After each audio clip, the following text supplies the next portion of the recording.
अस्सलामुअलैकुम स्टूडेंट्स, पिछले लेक्चर में हमने एक्सरसाइज 3.3 का क्वेश्चन नंबर 3 किया है। आज हम एक्सरसाइज 3.3 का क्वेश्चन नंबर 4 और 5 करते हैं। क्वेश्चन नंबर 4 में उन्होंने कहा है कि एफ ऑफ एक्स की वैल्यू दी है ए एक्स प्लस बी प्लस 1। ये उन्होंने एफ ऑफ एक्स की वैल्यू दी है और उन्होंने कहा है एफ ऑफ 3 बराबर है 8 के और एफ ऑफ 6 बराबर का है 14 के। तो आपने ए और बी की वैल्यू फाइंड करनी है। उन्होंने हमें ये तीन वैल्यू दी हैं और कहा है ए और बी की वैल्यू फाइंड करें। तो अब सबसे पहले इसकी वैल्यू लिखते हैं हम। उन्होंने हमें वैल्यू दी है एफ ऑफ एक्स दी है ए एक्स प्लस बी प्लस 1 और एफ ऑफ 3 दी है 8 के बराबर दी है और एफ ऑफ 6 दी है 14। ये तीन वैल्यू दी हैं तो उन्होंने कहा है ए और बी की वैल्यू फाइंड करें। तो चलिए हम क्वेश्चन को सॉल्व करते हैं। हमें वैल्यू दी है एफ ऑफ एक्स की ए एक्स प्लस बी प्लस 1। तो आप देख रहे हैं कि ये उन्होंने एफ ऑफ 3 दी है, तो हम इसमें रिप्लेस कर देंगे एक्स की जगह 3, रिप्लेस एक्स बाय 3।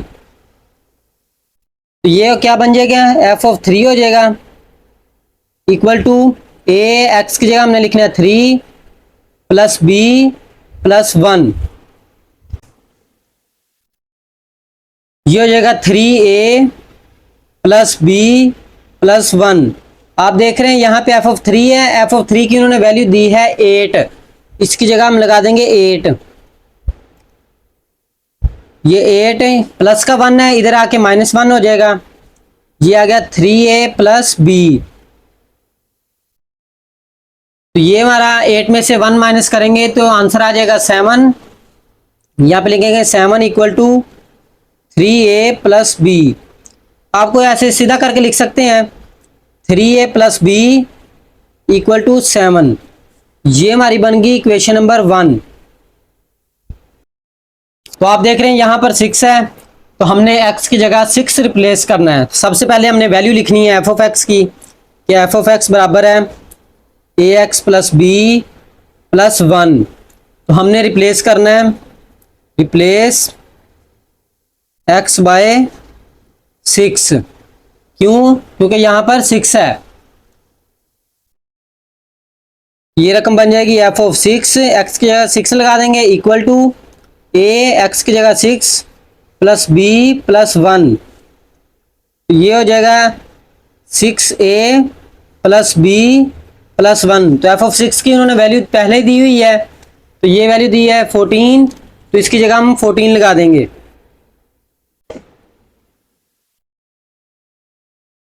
आप देख रहे हैं यहाँ पर प्लस का 1 है, दूसरी साइड पे आके -1 हो जाएगा equal to 6a plus B.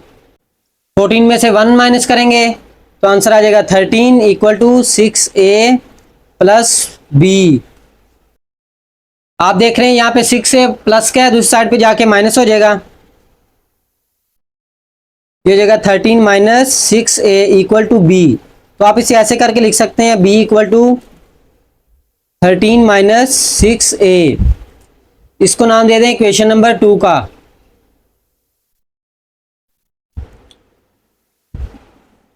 तो आप देख रहे हैं यहाँ पर हमें दो इक्वेशन नजर आ रही हैं, एक इक्वेशन नंबर 1 और एक इक्वेशन नंबर 2। तो इससे हमने b की वैल्यू निकाली है, तो आपने ये b की वैल्यू इक्वेशन नंबर 1 में पुट कर देनी है। कहेंगे put the value of b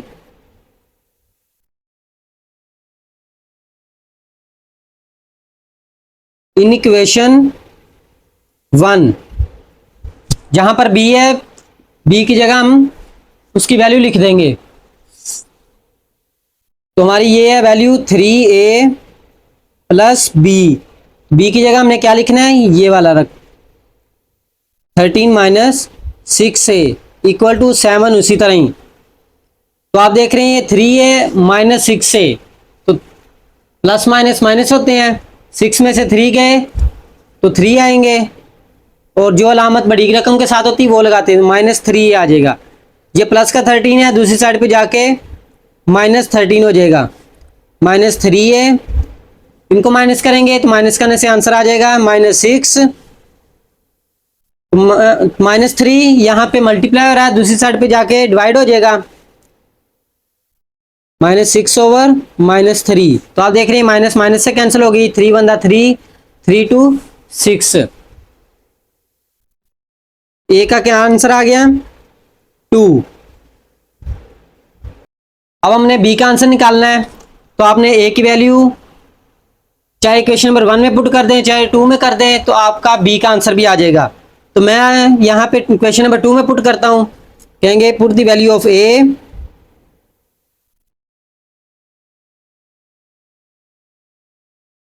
in equation 2। तो ये क्वेश्चन नंबर 2 है, जहां पे है b इक्वल टू 13 - 6 ए की जगह हमने वैल्यू लिख देनी है इसकी 2। 13 - 6 to 12, तो इनको माइनस करेंगे तो आंसर आ जाएगा b का 1। ये हमने ए और बी का आंसर निकाल लिया। आई होप आपको कोई कन्फ्यूजन नहीं होगी। फिर भी आपको कोई कन्फ्यूजन हो तो आप कमेंट करके पूछ सकते हैं। अब हम क्वेश्चन नंबर 5 करते हैं। क्वेश्चन नंबर 5 भी बिल्कुल क्वेश्चन नंबर 4 की तरह ही है। उन्होंने यहाँ पे जी ऑफ एक्स की वैल्यू दी है ax + b + 5। पीछे उन्होंने 1 दिया था, अब 5 दे दिया। इसी तरह इधर g ऑफ -1 = 0 दिया है और g ऑफ 2 = 10 दिया है। उन्होंने कहा है a और b की आपने वैल्यू फाइंड करनी है। इनकी हम सबसे पहले वैल्यू लिखते हैं। उन्होंने g ऑफ x दिया है ax + b + 5। फिर उसके बाद उन्होंने g ऑफ -1 दिया है = 0। फिर उसके बाद उन्होंने दिया g ऑफ 2 = 10। ये उन्होंने हमें 3 वैल्यू दी हैं। तो इसी की मदद से हम इसको सॉल्व करते हैं। जैसे हमने क्वेश्चन नंबर 4 किया है, बिल्कुल उसी तरह क्वेश्चन नंबर 5 है। तो सबसे पहले हम वैल्यू लिखते हैं g of x = ax + b + 5। इसमें हमने रिप्लेस करना है। सबसे पहले रिप्लेस x बाय -1। क्यों? यहाँ पे पहली वैल्यू -1 दी है। ये हमारी वैल्यू बन जाएगी g ऑफ -1। x की जगह -1 लगाना है। a x की जगह -1 + b + 5। तो आप देख रहे हैं g ऑफ -1 की उन्होंने पहली वैल्यू दी हुई है 0। आपने इसकी जगह 0 लगा देना है। इक्वल टू ये हो जाएगा -a + b + 5। आपने इन वैल्यू को इधर ले आना है। ये माइनस का a है, इधर आके प्लस का a हो जाएगा। ये b + 5 उसी तरह ही आपने इसको नाम दे देना है इक्वेशन नंबर 1 का।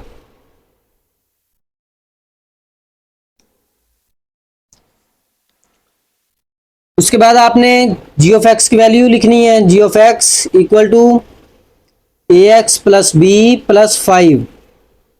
अब हमने रिप्लेस क्या करना है? यहाँ पे 2 है तो 2 रिप्लेस करना है। कहेंगे रिप्लेस x बाय 2। ये हो जाएगा g ऑफ 2 = a x की जगह हम लगाएंगे 2 + b + 5। तो g ऑफ 2 की इन्होंने वैल्यू दी है 10। आप देख रहे हैं यहाँ पे 10 है तो 10 लगा देंगे।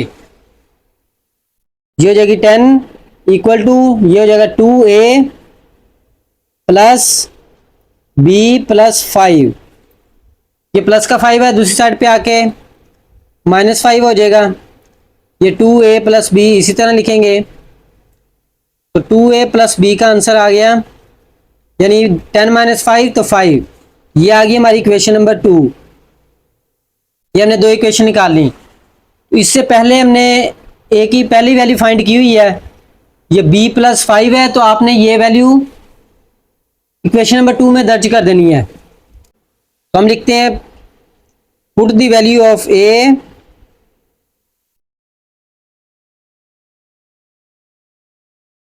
इन इक्वेशन 2, यानी ये हमने ए की वैल्यू फाइंड की थी तो बी में पुट कर देते हैं। जहां पे ए है ए की जगह ये बी प्लस 5 लगा देंगे। 2 ए की जगह लगाना बी प्लस 5, आगे प्लस बी उसी तरह ही इक्वल टू 5। इनको 2 को इससे मल्टीप्लाई करेंगे, ये जगह 2b 2 5 10 बी उसी तरह ही और ये 5 भी उसी तरह। आप देख रहे हैं प्लस का 10 है, दूसरी साइड पे जाके -10 हो जाएगा और ये 2b और ये b ये हो जाएगा 3b 5, ये +10 उधर जाके -10, 3b इसी तरह ही 5 - 10 तो आंसर आएगा -5। फिर ये 3 इधर मल्टीप्लायर है, दूसरी साइड पे जाके डिवाइड हो जाएगा, b इक्वल टू -5/3। तो ये हमने b की वैल्यू निकाल ली। तो अब हमने a की वैल्यू निकालनी है, तो आपने b की वैल्यू पुट कर देनी है, चाहे इक्वेशन नंबर 1 में पुट कर दें, 2 में कर दें, जिसमें मर्जी कर सकते हैं। तो मेरी राय ये है कि आपकी जो इक्वेशन छोटी हो आप उसमें पुट कीजिएगा। तुम्हारी छोटी इक्वेशन ये है तो इसमें मैं 1 में पुट करता हूँ। कहेंगे put the value of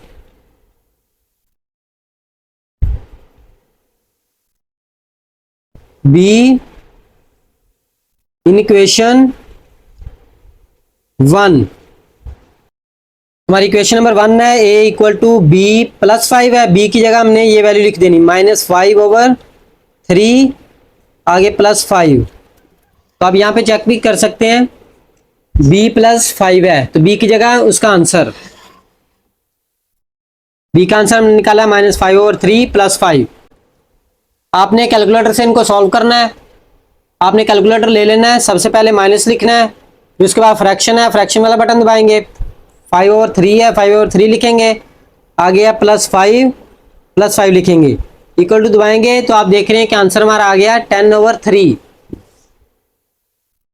a equal to 10/3। तो ये है हमारे a और b के आंसर्स। अगर आप इसे एलसीएम से करना चाहते हैं तो एलसीएम ऐसे ले लेंगे, 3 आ जाएगा -5, ये 5 3 15 + 15, तो 15 - 5 10 आ जाएगा। तो ये एलसीएम से भी वही आंसर आएगा, कैलकुलेटर से भी वही आएगा, तो जिससे आप मर्जी कर सकते हैं। तो ये हमने ए और बी की वैल्यू फाइंड कर ली। स्टूडेंट्स अगर आपको कहीं पे कन्फ्यूजन हो तो आप कमेंट करके पूछ सकते हैं। तो स्टूडेंट्स ये था हमारा आज का लेक्चर, तो मिलते हैं नेक्स्ट लेक्चर में, तब तक के लिए अल्लाह हाफिज़।